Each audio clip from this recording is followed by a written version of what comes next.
Hi guys, welcome back to Taylor Talks Trades. In today's episode we are with Kris Bridges from Bridges Properties. Kris is talking candidly about mental health and addiction and how he's turned his life around to be running a very successful property business. Come and check it out. I hope you enjoy.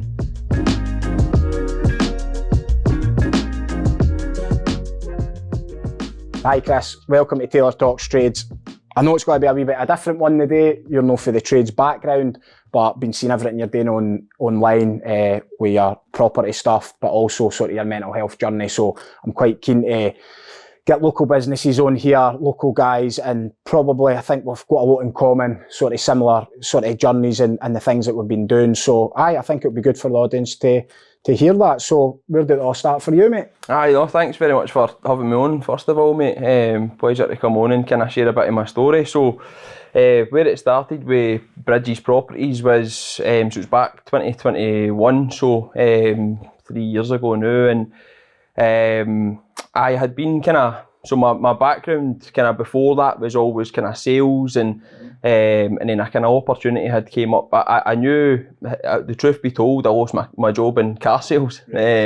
So I was at a bit of a crossroads at that point. I was at a bit of a turbulent time in my life as well, and it was either I had been offered a job with BMW, and I was like, do I go for it? It was obviously a really good career, and I was making really good money as well. But my longer term plans was always kind of I wanted to run my own business. And then an opportunity kind of came up. I think I'd actually said aye to the job for BMW, and I kind of had it in my head I was starting, but I'd already applied for a job as a self-employed estate agent before that. And then the guy had phoned me and says, look, do you want to come in and get a chat? And it kind of perked my ears because it was kind of self-employed. I felt as though it was maybe a bit of a stepping stone to maybe running my own business. Property wasn't like an industry that really it kind of interests me, but it wasn't something that I ever thought I was going to do. You weren't overly passionate about it at that time, no, but you thought... wasn't. No. I'd stayed in the same house myself for kind of 21 years, and you know, we never moved to us or anything like that, so I didn't have a great understanding of it, but I just thought, obviously, kind of, at that point, kind of interested me, and I thought, right, I'll go for the interview. So I went for the interview, and the guy sold me the dream. Like, I was like, right, this is a bit of me. So anyway, I had to kind of phone the guy at BMW, say I wasn't taking the job, and kind of took the step to go to start as a self-employed estate agent. Done that, so I would have went to like have a basic salary, company car. This was in 2020. Sorry, when was it? This was the year before I started Bridges. So this was 2020. Started it 2 weeks later or something like that. COVID hit. I was self-employed, no wages, no nothing. Was setting out for this big career, and it was like, just the other night just went like that, and I was like, oh shit, man. How did you go back a wee bit? So how did you get into sales and that? Did you do quite well in the sales sort of stuff that you were doing? So it was car sales. It was actually just a garage across the road for we were doing this podcast that I was in for. I think it was 4 years or something like that. So sales had always interested me, and I had kind of travelled Australia and that. Sorry, I probably jumped my boot a bit here, but before that I'd travelled Australia, I'd came back. Didn't really know what I wanted to do.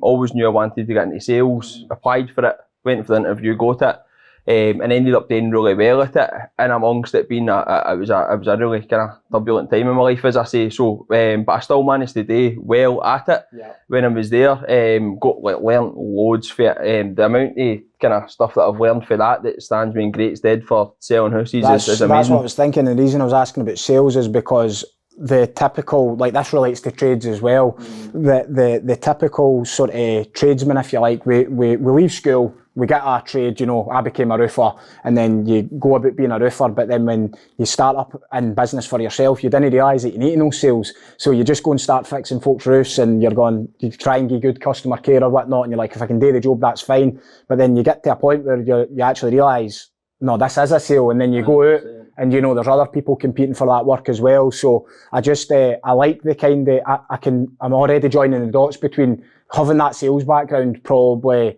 as a real catalyst for somebody to start a business, I would say, because you're obviously got a bit of confidence, and like, if you're going to be good in sales, you're probably going to be willing to have took like a bit of rejection and need a bit of resilience. So it's all the key things that you would have needed later on. So sorry to butt in, but that's where I was kind of 100% right. It is. It's like that. that kind of fear of rejection, and don't get me wrong, I've still got that today, but it's just that you learn to kind of embrace it, if you know what I mean. But it's still like if I lose a listing today, like the thoughts that go through my head, that I'm just going to jack this, I'm no good at this anyway. Do you know what I mean? It's crazy, it's mad. But then you learn to just be like, shut up, man, go home, mate. Do you know what I mean? There's so much choice out there, and you can only do you're never going to be everybody's cup of tea. But but car sales was very like cutthroat as well. It was like it was amazing. I loved it. I loved the atmosphere and everything like that. It was great. And I've got a really good mate of mine who I met there, like when I worked there, that I'm still really good mates with today. So the full experience was brilliant. But it stood me in great stead. And you're right. It's like I think it's a skill that you can use for absolutely anything, because like people have maybe an idea of sales, but they're sales in kind of all aspects of life. And sales, a big part for me is communication, I think, and like you've really got to be able to communicate, because you could be the best sort of estate agent in the world, but if you can't communicate with people and you can't get your message out there, then it's not really going to be very good. And it's the same for the trades guys. It's like the best tradesman isn't always isn't going to always be the best. It's the best known, and it's always the best known one that does better than the. You know, depending on what your metrics say success is, I guess. Because for some people it is just going and like all they care about is the actual technical detail of the job, but for others it is. You know, it's building something bigger and stuff. But so back into COVID, that happened. So you just went self-employed at that point, been sold the dream, and then. COVID came. No wages. No wages. Had to get like mortgage holidays. You know, I remember they were doing that when COVID happened. Had to do all of that, and I was at a bit of a crossroads. I'm like, but I just had to kind of back myself, and I thought this isn't going to last forever, and I'm just going to need to kind of. So what I done was, so the market shut. I'm sure it was the March, and it never opened up again until like the end of June. So there was like 3-4 months nothing really happening. So all I done was I was just like a big sponge. So I just listened to loads of videos, read books. I set up my own page, and I just started like putting a camera in front of me and just speaking about things to do with selling houses, tips and advice. I'd kind of sort of. I just doing what I had seen a lot of kind of English and American estate agents do really well, and they make the common theme was all video. So I thought, you know what, and I would sit in it, do a video, no confidence, like I have to change my shirt after it because I would be sweating after it. Like I was honest, I was so fearful, and I was actually learning a lot about the job by scripting videos and stuff like that. So it was a great way to learn. So I thought I'll just use this time to just try and get my face out there. If you watch back any of the videos for 2020, they're probably terrible, and I knew they probably weren't the best, but I thought there's only one way to get better at it. So I used that to try and build up my personal brand for when the market opened back up again, which it eventually did. And I think that was a good, because I probably wouldn't have spent that time if you know, if it was like everything was as normal. I'd be just going out there trying to get a sale and stuff like that. So my first listing on, but so that time actually ended up being kind of useful, but also it was stressful. I'm not going to lie. It was like, oh, what am I doing here? So I just had to keep going. Do you know what? It'll work out, and eventually it did. I think COVID did a lot of good for certain people, and obviously it was terrible for others. But like COVID for me was like the first time in, I don't know, it must have been like 8-9 years or something that I'd ever stopped really. So to stop, and I just literally, like, quite similar to what you're saying, but I wasn't that I was doing video content or anything, but I basically had set up a sort of office at home because we were sort of, everybody was in the house basically, and I had the big whiteboards up, and that's how I sort of like really sort of see a vision come to light. So I was like drawing like different things with my business, and then drawing wee bubbles off it and going, this could be like that and that could be like that, and I basically just ripped my business apart and threw it up on this big like massive whiteboard, and there was like full size of the wall, and I was just like, oh, we're so unproductive at this part, and we're so like sort of no good at this bit, and I just like reorganised it all, but I just like had so much time, you know, and in between that, like you were saying, you could go and listen to an audiobook, or you could go to a walk, or you could do, so it was just like the slow pace was just mental, and to start with it was really hard and irritable, but then I started getting quite into it, and then by the time that we were actually allowed to open back up and start serving sort of homeowners again, I had sort of like moved people in the business. They didn't even know this yet, but I was like, you're going to be there, and this one's going to be there, and you know, I was like, and we literally, we came back like all guns blazing. I think it was the June as well, and basically, like, do you know, the government had said, right, we can go back and work safely, so to speak. And everybody came back. They were all well rested. Obviously, they just had like 3 months off or whatever it was. And I just, like, the production was through the roof. I'd never seen it because I was we're always evolving and we're always growing, but I was like midway through sort of, you know, I'd got my business to a size quite quickly where like we maybe had went for like half a dozen staff to like 20 odd staff. And then it was like, I'd never found out how to actually make that work though, because I'd never been able to stop. I was just on the kind of cycle of doing it.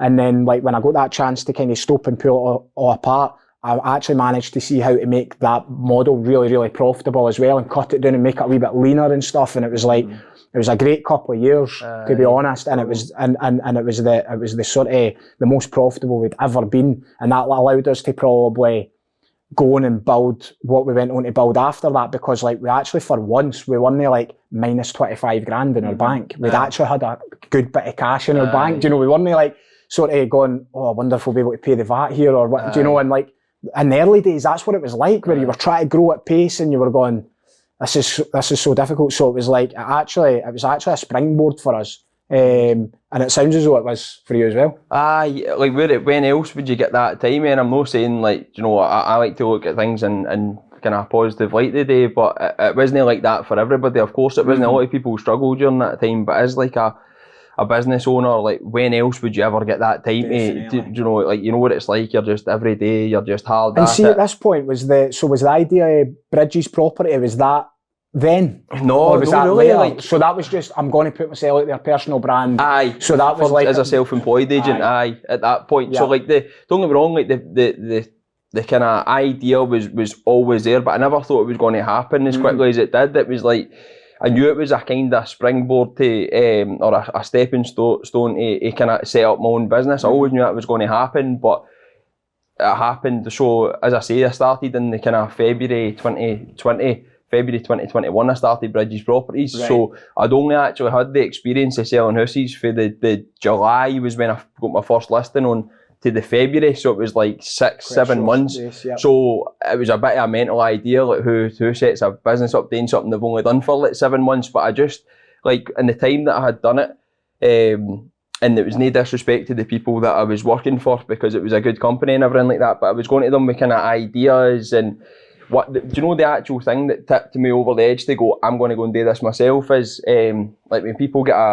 when people book a valuation, and there's just a kind of generic confirmation email that gets sent out. So I'd kind of typed something up that I wanted to kind of personalise to me, because I was always wary that the brand, they were a worldwide company. I didn't ever need to sell that. That idea was sold. I needed to sell them on me. Yeah. So I kind of wrote up this email that I wanted to get sent out for all my valuations that got booked in, for any of the other self-employed agents. And the woman in the office just went, nah, I'm not doing that. That's mere work for me and everything like that. And I'm like, I'm asking just to send an email. I'm not getting like hundreds of valuations booked in. Can you know, just do it for me? And she was like, nah. And there's a couple other things that happened before going into it as well. And I was just like, do you know what?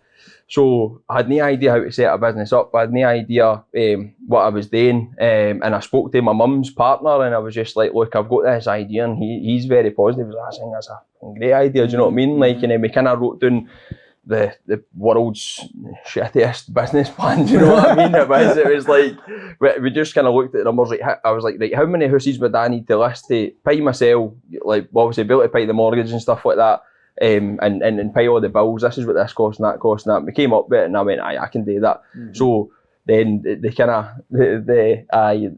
story went that I then kind of went into the office so my idea was that I would kind of be really upfront about it. I didn't want to do it in underhand, because I thought it's not really a nice way to start a business up, is like kind of just try and shaft somebody basically. Like, I thought I'll do it in the right manner. And so I went and I spoke to him. I says, look, this is what I'm wanting to do.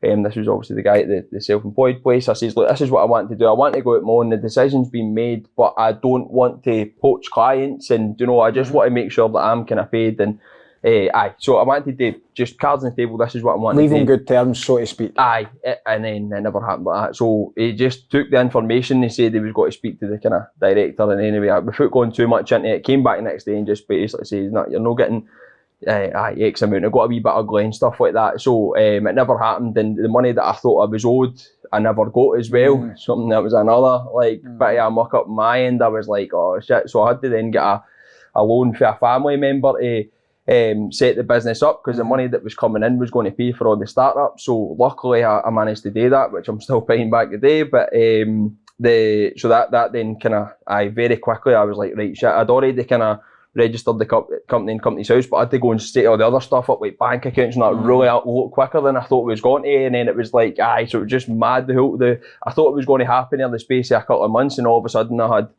like, I'm going to need to start this up this week, and it just spiraled into that, and then it can be like people say that it's really difficult to start a business, but it's actually fairly easy. It's once you're started, it's really hard. Do you know what I mean? It's like, because like you said there, it's like all that stuff you've not done before, but most people get through it. It's like you've got to kind of register the company, get a bank account, like sort of start that stuff up.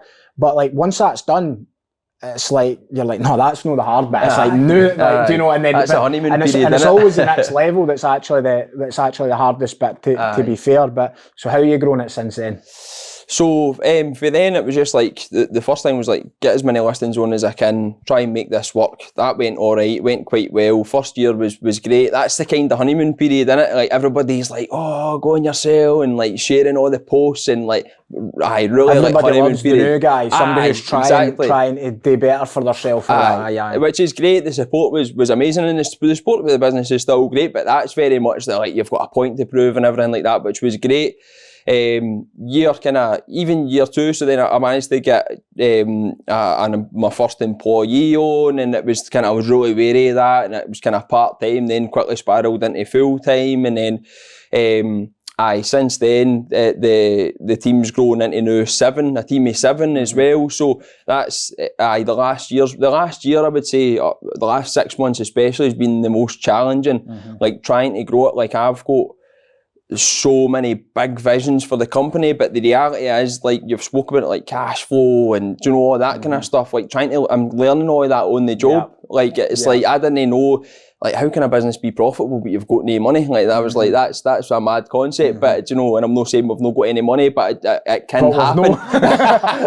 But we've not got bags of money. Do you know what I mean? Sitting today, everything. It makes sense. And I think that, like, business is a tricky thing, and there's a big problem with it, whereas like there's just a lot of ego involved as well. So it's like it can be quite scary to ask for help and things like that, and sort of say, oh, like, do you know, like when we went through some like loads of troubling times, and you sort of look at it and you go, must just be me. Like I must just be rubbish at this. And then, but the reality is, you speak to other people, and then they're all kind of they all sort of, they're like, no, that's normal. Like that's what happens, and it's good. It's good to actually try and surround yourself with people like that. Get yourself a good network of people that are like either business owners or they're sort of ahead of where you've been, and that can always help pull you on a wee bit.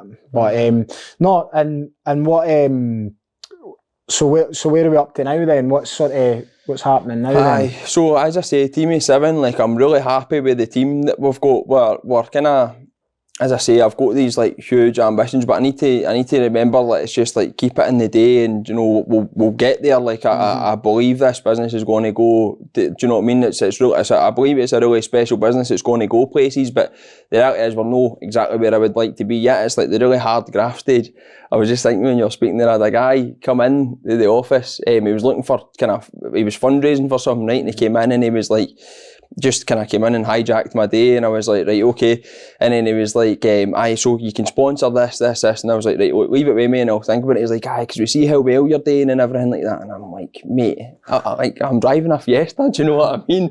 Just because we're selling all these like nice houses doesn't mean that we're millionaires. Far from it. It's like, do you know what, running a business, it's just know the reality, do you know what I mean? Hopefully that day will come. I'm sure it will, but we're not there yet. Do you know what I mean? It can be difficult. Like I think there's a whole journey with business, and it was like, that's why I was picking up on that at the beginning when you said there, like, see when you first start up, like everybody loves you, and it's like, so see when I was like started like my wee Facebook page and that, it's like, oh, get this guy to do your roof and do all that. See, as soon as there's like loads of vans going about and you've got signs on roundabouts, or you're sponsoring up at the stadiums or whatever you're doing, I feel like it does change a wee bit. It does 100%. change, and it's almost like people's kind of trying to a wee bit knock you off your perch. But they definitely are, and them ones that maybe once kind of like were sort of fans and supporting you a wee bit, they're sort of, it just feels as if the dynamic changes and they're a wee bit like, oh aye, it's all right for them kind of thing. And you'll probably see a bit of that as well, but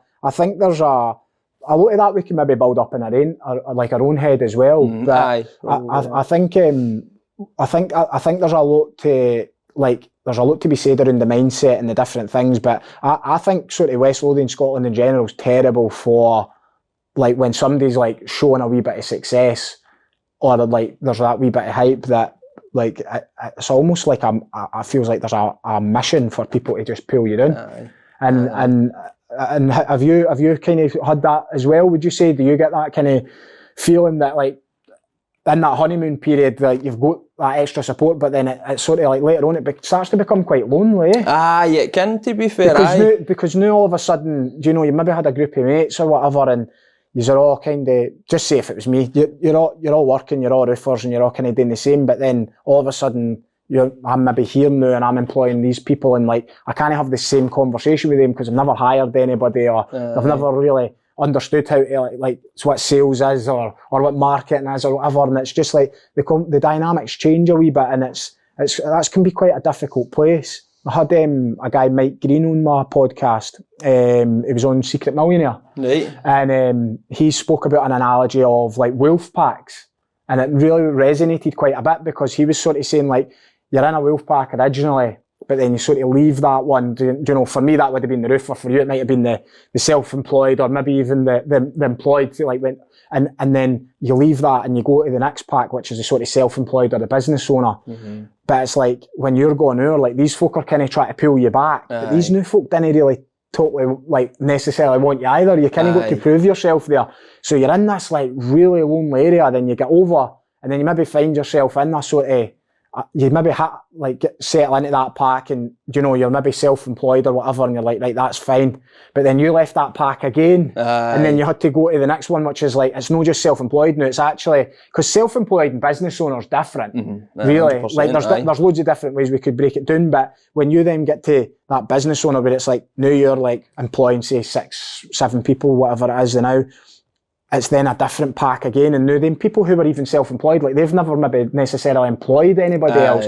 So like now they didn't quite get it. And it's like, I think that can be quite difficult, and you've got to have quite a big like belief in yourself. That's one thing I've noticed with you. Where's that coming from then? Where's the self-belief and the drive coming from? Probably my dad. So I lost my dad when I was 18. But before that, he ran his own business and he done really well for himself. So came from a kind of background where he's mum and dad, my granddad are very hard working and stuff like that, but never had a lot. Yep. And he kind of ventured out and he started in sales as well, and then ended up running his own businesses throughout his life, and always just like, he always just installed. I think I just always had him up my pedestal, and always just seen that, how driven and motivated he was. And I don't know if it's just part of my makeup. Like it's just part of me. I can't change it. I wouldn't want to change it as well. It brings its challenges, but I just think that was just, it's just part of me. Yeah, it's just but I don't know if he taught me it, or it's just because I'm his boy kind of thing. But it makes a lot of sense. I think another podcast episode that I done, Charlie Mullins for Pimlico Plumbers, he said everybody learns off of somebody, and he learned off of like when he was like 9 or 10, he was bunking off his school, and he learnt off of like the local plumber. But this guy had like the nice cars, the nice motorbike, like the nice house, went good holidays and all of that. And he was just like, how's this guy got so much money and all of that? And but it's just like, he's seen that, and he's seen and he went, that's what I want. So we do all learn for somebody, but I think like kind of progressing that as well, it's probably important to be always learning off of somebody again. So even 100%. Now having maybe mentors or somebody ahead that you're going, right, I'll kind of, like, you don't go and copy somebody, but you go, they've had success in my area or whatever. I've seen you do a lot with the mental health charities and stuff like that. And I did say to you that I thought it would be good for us to kind of touch on mental health and stuff. I'm kind of going through a wee bit of I know we've got a mutual friend in Declan for Smile Counselling, so I had him on the podcast, and I've got a wee kind of series of episodes that's going to go out. It's probably around, I guess that's part of maybe the giving back thing here. That's like, although I'm trying to do this for the trades industry, like I didn't want to forget wee bits of my story, like my mental health journey and sort of coming from West Lothian and stuff. So it'd be good to maybe go into that a wee bit, mate, and like, why are you so passionate about mental health, and maybe even, if you didn't mind, like touching on your mental health journey, and hopefully that will maybe inspire somebody or help somebody or make, you know, I don't know, but of course, like so kind of said that before we came on.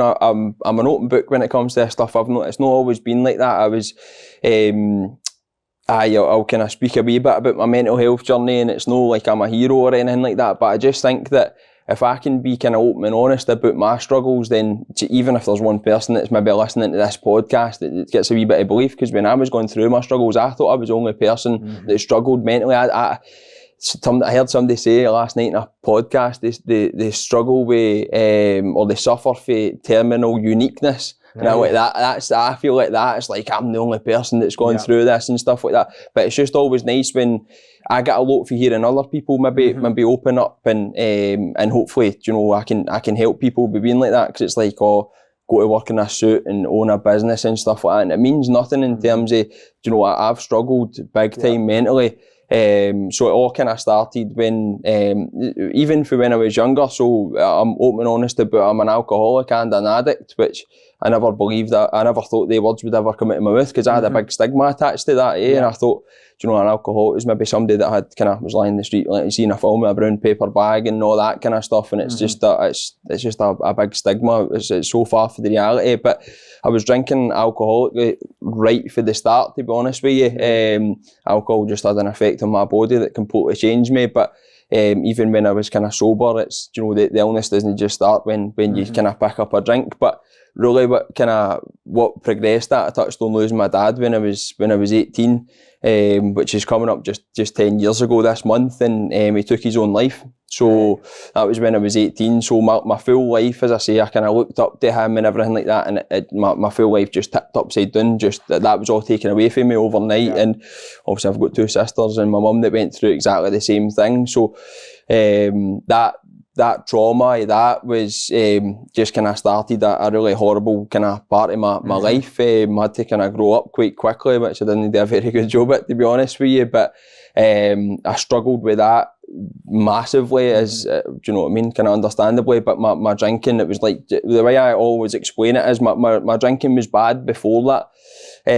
See, the drinking, was it like sort of like you started drinking like what we all did in West Lothian, so in the park, and you went and everybody went and had a drink and it was thingy. But like, I don't know if you'll relate to this or no, but like, see, when I used to drink, like, so my mum was an alcoholic. Well, she's a recovering alcoholic. I don't know if that's what you would call it, but long story short, she's had a brain aneurysm now, and I refer to it like her being an alcoholic kind of in a past tense, because she like, she couldn't hear drink now because her cognitive was no kind of there, if you know what I mean. But she's still like, so if I was 4 or something, I'm like, so it's 30 years. She's 30 years sober basically. But when I was a teenager and I first started that, like what we all done, I think we all done that, like, you know, we went out with our friends when we were 12, 13, 14 or whatever, and you start drinking down the park or whatever, or down the street. But I used to black out. So see, when I used to drink, like, I was like gone. So I just simply like, do you know how you get folk who do something stupid on a night out and they're like, I can't even mind? Like, I genuinely couldn't mind. And I'm sure you probably will relate, but my mum used to say to me, she was like, you're an alcoholic. And like, I was the same as you, where I was like, oh, wait a second, that's the guy, the hobo that's in the gutter with the brown bag, like what you said, what you see in the films, what an alcoholic is. And she was like, she was an alcoholic, so she knew. So she was like, no, like, an alcoholic isn't somebody who drinks every day, Jamie. An alcoholic is somebody who, when they drink, they change completely and they can't control who they are. Absolutely. And then they can't pick up the pieces after it, and it like, you know, they've got days and days of hangovers or come downs or whatever. And I just didn't listen. And I just kept drinking, and like, it probably did get worse, and it probably got worse in different spaces. So would you say that relates? Is that, would you 100%, be similar? mate. Aye, very, very similar. Like So I work a 12-step recovery programme the day, and that kind of learnt me. I've been through a process with that, and that learnt me all about what I suffer from, and that's one part of the illness. Is it's like I blacking out. Like I done that right up until I managed to get sober. Every time I drank, unless I was taking drugs, because that curtailed that, and so that's when I could maybe, because my mates were going out to like 4 and 5 in the morning and stuff like that, and I was getting carried home at 10 o'clock some nights, because it was like I would just drink to black out, and it was like, oh, here he goes again, get him up the road, you know what I mean? And because so I drank like that right to I got into recovery, and that's exactly what I suffer from. So that was like, but put there is that, and then put the kind of trauma of losing my dad into that as well. It just created this perfect storm, if you like. Just horribleness. I was numb for kind of 18 to just probably a couple of years ago. It was just horrible, and in amongst that was when the kind of car sales stuff was happening, and you know, all different sort of stuff. Losing relationships, there was all sorts in there. Like we could do a full podcast on that period of my life. I was in Ward 17 multiple times, and then I got me a place where I ended up in rehab. So, and it's mad because they only got out of rehab when I first started as a self-employed estate agent. So it was like I was almost living like a kind of double life where I was kind of trying to, like, I spoke about the kind of everything that was kind of installed in me from my dad when I was younger. I always wanted to do really well for myself, and I did to a certain extent. But my illness, my alcoholism, my life was just an absolute car crash, to be honest with you. So it was like I was trying to do well. I would do well for so long, and then I'd just pull it all back down again with drinking sprees or whatever it is that I was doing. Do you know what I mean? And you mentioned drugs as well there, and like probably again you'll relate, but I think it was the good thing about it is, like you're saying, you thought it was only you, but at that, when I'm like thinking of the similar things, I thought it was only me. So if me and you speaking about it, there's a good chance there's a lot of more young people in West Lothian that's gone through the same, and that's probably why it's important to speak about it.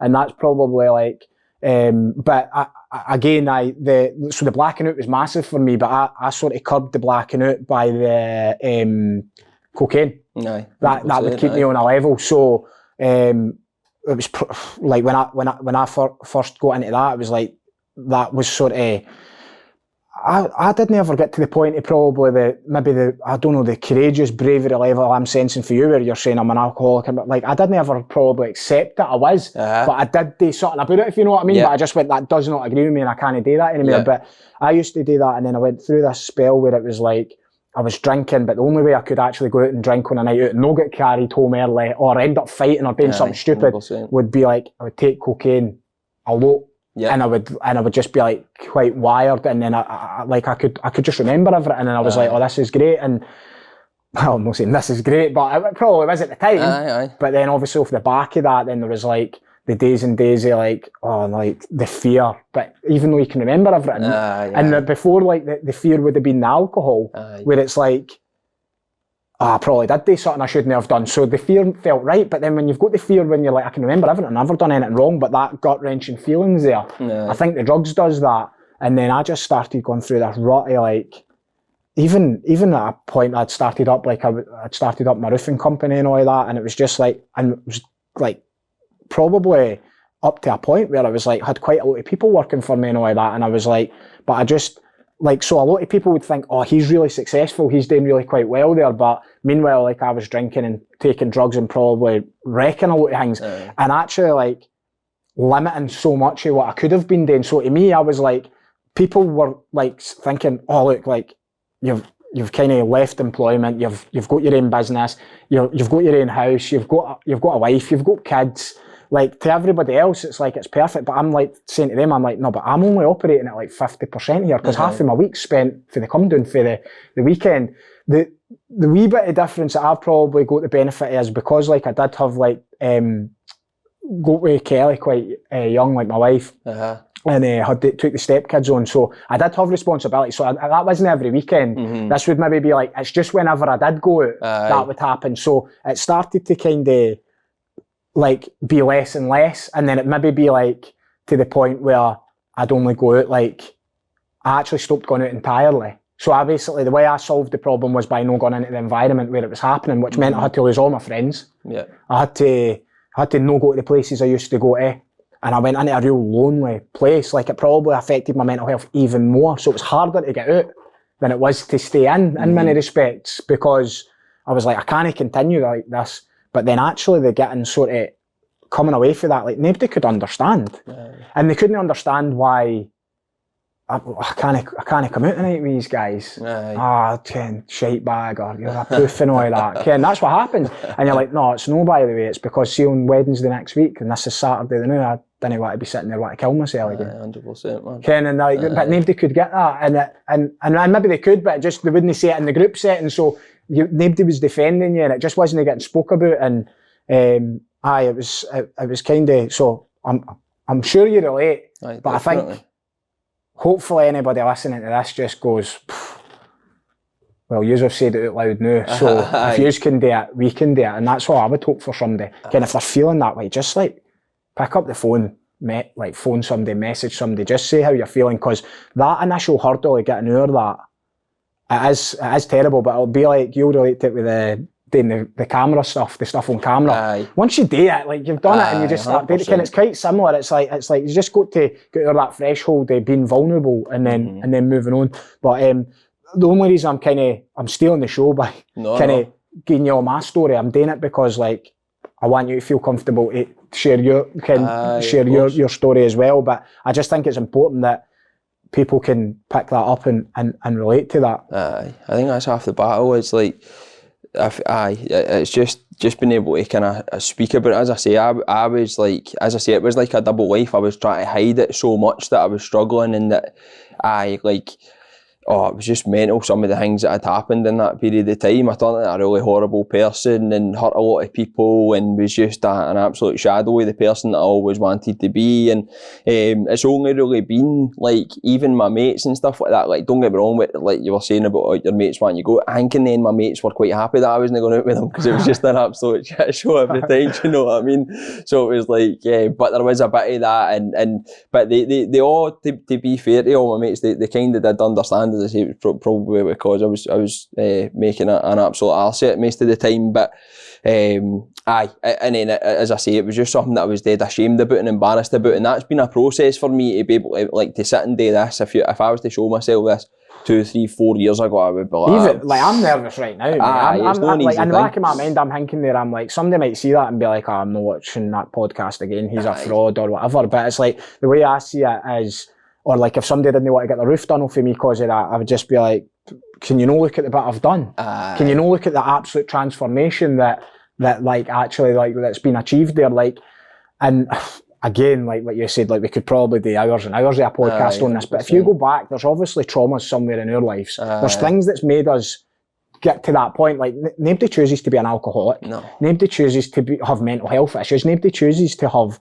drug addiction. So, it should be commended for anybody that does that, and everybody does the first bit right, where they go, it's okay not to be okay, and speak out and stuff. But then when you do, it's like, I don't know, it's sometimes as if, like, I don't know, I just think there's another stigma attached to that. Does that make sense? Like, 100%. I'm not saying to somebody, like, didn't speak out, but what I'm saying is, like, well, if you speak out, and if we're going to get judged for this, then it's like, well, that's the reason you wouldn't. It's like, because what if people do view you differently, and they didn't appreciate that, like, the fact that people can change and stuff. See, the way I see it now, Jamie, is though, like, I think I said that before we came on here, see if I can't be myself and tell my story, what can I do? It's like, I'm not living a lie, do you know what I mean? And it's like, I'm quite happy if if this podcast went out and somebody, I was thinking about selling my house, and fuck that now, do you know what I mean? If my junkie, man, it's like, it's obviously not the case, but see if they did, so be it. Like, all the best to you. That I'm just at peace with who I am today, and that's been such a lengthy process. I've never been comfortable in my own skin, and thankfully with the work that I've done, that I can feel like that today. And it's like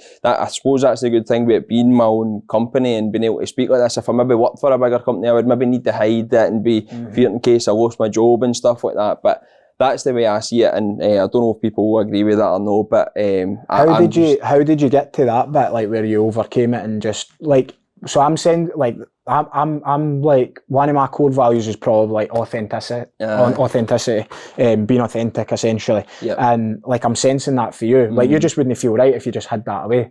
So like, it's crazy. It's like, nobody's saying to you, like, tell the truth. Nobody's telling you, like, just stop being a fraud. But like, there's almost like a bit of you feels fraudulent. And it's like that's where I got to be. I was just like, sometimes I'll just put a random as anything, like LinkedIn post up all about my mental health and all that, and like people would maybe be like, where'd that come from? It's like, because that's what I'm feeling inside. So I just sometimes I just got to share. And like, how did you overcome what might have been the perceived backlash you would maybe get, or the, let's say, like, loss of like people wanting to do business with you or whatever? Like, did you just, what happened? What was the transition? I've done a lot of work on this stuff. Like, I've done years and years of work to it, you know, and just got to a place probably through that process where that's kind of happened to me. But the way I see life is just a lot different today. Do you know what I mean? And I think, do you know what? I think a big part of that is.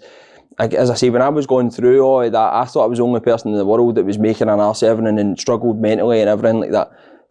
There's so many people that I speak to in daily life that are struggling, and you know, I've got done things that they're no proud of. There's probably everybody's done something that they're no proud of, or things that they're maybe ashamed about or embarrassed about, or they're struggling with something which is all right. Do you know what I mean? It's no like, I don't think that we'll put this out, you'll put this out, and everybody's sitting behind the camera going, I'm completely perfect, check the nick of him. I just don't believe that that's the case. Do you know what I mean? And as I say, if anybody was to judge me, then that's no them, that's no me. I don't carry that with me. Do you know what I mean? But that's been a process, mate. I've done a lot of work to be able to get to that place, and it's not been easy. Do you know what I mean? Nah, it's fair. It's really fair. I think. I commend you. I take my hat off to you, to be honest, mate. I seen your post on LinkedIn. I think it was yesterday. Obviously, there'll be a lag before this goes out, but I just wanted to get you on. I think that's important, and I think I've seen that you do a bit of work with the sort of the local charities like Kick Mental Health and stuff like that. And you've done a wee bit of supporting them as well. And it's like, if you can't do that, like, it's like what you said. I didn't even know how to put it into words. Like, see if you can't just be willing to open up and share your story and it might help somebody else, then what can you actually do? Exactly. Like, the business and all of that's just like, business is just business, but there's humans behind that. And that's, as things grow for me, like my main business, it's Taylor Roofs, and it's quite a big business now, and it's by far the biggest roofing company in West Lothian. But you just go, well, there's still humans behind that though. Of course, there's still just like, it is a family, there is still people there. So the more and more you see, like you were saying, people going, oh, you must be doing great, and they're seeing the Bridges property sign, and they'll see all your good video content. It's like, there's still just a human person behind that, running that, that's just real, and just kind of, much like us all, like learning as we go along. And just trying to get it right. Exactly. And, I take my hat off to you, mate. That's brilliant. No, thanks, mate. Charity's always a big part of it. What we're trying to do, it's giving back's one of your values as well. And it's like, we done the charity ball in August, and it was brilliant. It was a great night. Managed to raise a few quid for the charities that are local charities and all that kind of stuff. It's just going to be part of who we are as Bridges Properties. Mental health, because of, losing my dad, because of what I've been through as well myself, it's just a big part of who I am, and it's something that I want to always help people with. And the way that I think about it is, I've got quite a big platform in our community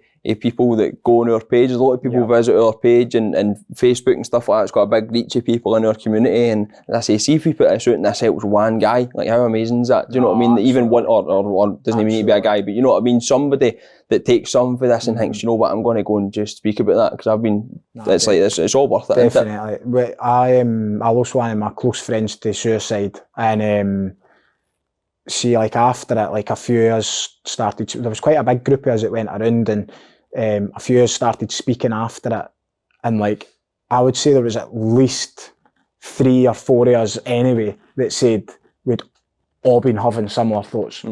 Like, and it was just like, how have we never actually spoke about it? And it didn't make sense. And things have become a lot better now, like in terms of like, it's probably is getting better that you can speak about things, but like we'd all, I think we were maybe we were in our early 20s anyway, probably 22, 23 I think we were, but we'd all been thinking about it. We'd all had wee sort of ideas. I could maybe just like, do you know? One of my friends that I spoke to, like he had said, like he'd just been in the bath one time and was just going to like put his head under and drown himself. And it was just like, and it was like, but like, and we started kind of going into it a wee bit. But to be honest, this was probably.